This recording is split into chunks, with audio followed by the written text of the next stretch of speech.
Hello everyone, আশা করি সকলেই ভালো আছেন। তো আজকে একটা নতুন টিউটোরিয়াল নিয়ে আসলাম। সেটা হল যে আমরা যারা প্রো ইউজার না ক্যাপকাট, তারা যখন সব সিলেক্ট করে কম্পাউন্ড পাথ করি, কারণ এক্সপোর্ট দিতে গেলে যারা প্রয়োজন না তাদের প্রতি জয়েন হতে বলে।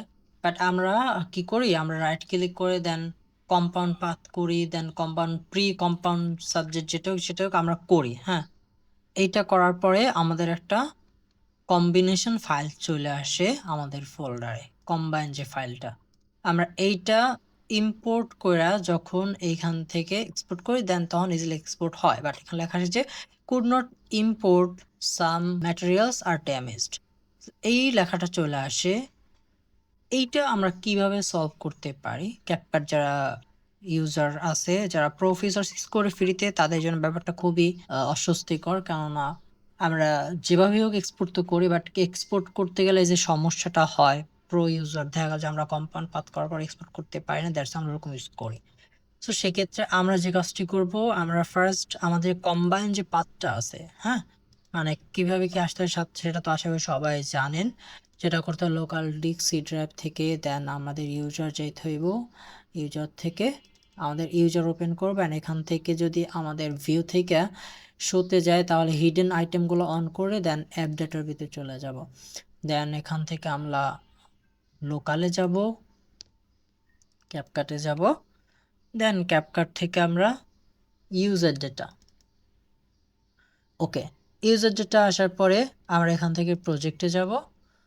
দেন এখানে এই যে আমাদের ফোল্ডার আছে com dot L video V editor draft, এই ড্রাফট ফাইলের ভিতরে আমাদের এখান যে ফোল্ডার নামটা থাকে, হ্যাঁ, এখানে আমাদের যেটা ফোল্ডার নাম আছে, এই যে ফোল্ডার যে ইয়েটা, সো ওইটা এখানে থাকে। আমার ফোল্ডার নাম তো 0511। দেন এখান থেকে আমরা রিসোর্স অ্যান্ড এখান থেকে কম্বিনেশন। দেন আমরা যখন কম্পাউন্ড পাথ প্লাস কম্পাউন্ড প্রসেসটা করব, দেন আমাদের এখানে একটা ড্রাফট ফাইল চলে আসে। দেন এইটা আমরা ইম্পোর্ট করে ইজিলি এক্সপোর্ট করতে পারি। বাট এখান যেহেতু এটা এখন ইম্পোর্ট হচ্ছে না, সাম ম্যাটেরিয়ালস ড্যামেজ বলতেছে, তো সেক্ষেত্রে আমরা কি করব, এটা সম্পূর্ণ ফাইলটা কাইটে দিব। দেন কাইটে দেওয়ার পরে একেবারেই কাইটে দিব। কাইটে দেওয়ার পরে আমরা কি করব, আমাদের ফাইলটা এখান থেকে ওপেন করে নিব। আবার মানে আমাদের ক্যাপকাটটা রিওপেন করব।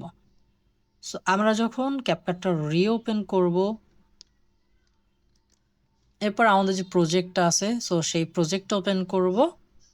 দেন প্রজেক্টটা যখন ওপেন হবে, তখন আমরা কি করব, আমাদের যে ফাইলটা আছে, দেন আমরা আবার কম্বাইন ফাইলে চলে যাবেন। এখান থেকে আপনারা কিন্তু এটা কাটবেন না।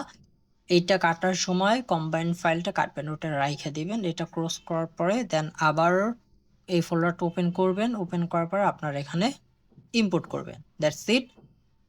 ইজিলি ভাবে কিন্তু এটা ইম্পোর্ট হয়ে গেল। অ্যান্ড আপনারা যদি এবার এইটাকে হাইড করে ফেলেন,